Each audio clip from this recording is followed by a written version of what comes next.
May 2015 will go down in the history of Indian cinema as a watershed moment when two female-led films separated by just 2 weeks, Piku and Tanu Weds Manu Returns, completely destroyed everything that Bollywood has taught us for decades about the limitations of investing, creating and promoting female-centric films shorn of dependable male superstars.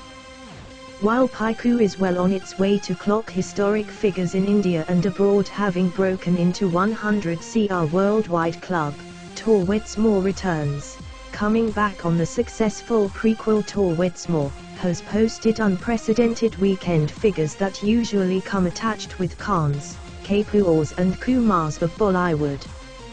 While figures are one story, the real story is that for the first time we have two female protagonists who subvert patriarchy, while Piku and her barber are okay with her casual relationships and her father introduces her as his non-virgin, sexually, financially independent daughter who just seeks emotional companionship. Piku is still rooted in the values that tell the viewers that she wouldn't let go of her father just because she wants to marry someone. Multitasker, breadwinner and someone who believes that you cannot judge your parents, Piku is everything that Bollywood has been scared to describe as an ideal heroine in a film. More importantly, in Piku's barber, we have the most progressive father Hindi film industry has seen. He, for a change, doesn't want that his daughter should marry without any purpose in life. Why is marriage so important, and just why must eventually every Bollywood film end with the girl falling for the guy?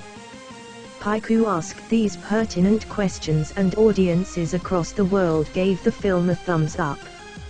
In Tanu Weds Manu Returns, we are shown that a woman runs away from her husband, comes to India and goes on a flirtation spree as sparks of all kinds die in her marriage. She drinks unabashedly and is loud, chaotic and everything that would actually be an antithesis of an ideal wife, yet she resolves her issues with her husband, who must only find solace in her or someone like her.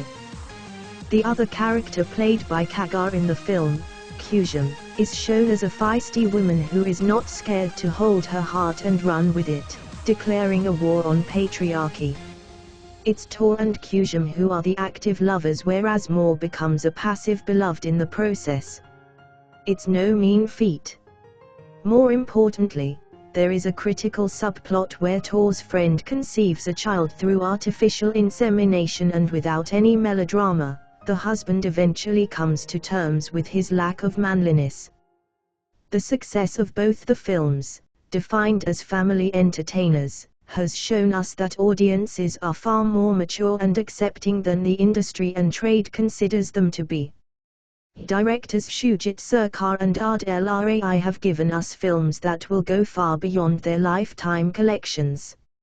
Audiences are forcing us to change. They have given us enough hints when they went to theatres for a Kahai, a Queen and an English Viglish. But the sheer box office numbers of Piku and Tanu Weds Manu Returns, and that two within 14 days of release from one another, have created something else.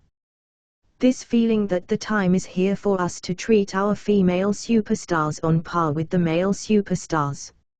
After all, we are just talking numbers and little else.